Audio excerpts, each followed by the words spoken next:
जय भीम. मित्रांनो, आपल्या सर्वांना आपला शूरवीर 500 योद्धांचा भीमा कोरेगावचा इतिहास आठवतोय.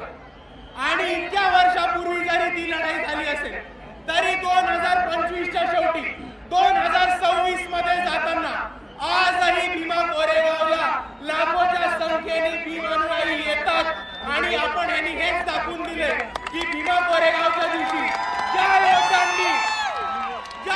योद्ध्यांनी इकडे पेशवाई माती काढण्याचं काम केलं होतं त्यांना आम्ही विसरलेलो नाही आहोत मित्रांनो. आणि दुसऱ्या बाजूला ज्या 500 शूरवीरांनी इकडच्या व्यवस्थेच्या विरुद्ध, इकडच्या परिस्थितीच्या विरुद्ध आणि इकडच्या पेशवाईच्या विरुद्ध बंद उकरण्याचं काम केलं होतं त्यांना आपण अभिवादन करायला येतो. तेव्हा फक्त महाराष्ट्राला नाही तर भारताला नाही तर अख्ख्या जगाला दाखवून देतो की हे बाबासाहेबांची औलाद अजूनही लढलेलो विसरलो नाही होत. 500 लोकांनी तेव्हा वार केला होता आणि मात केला होता पेशवाईचा.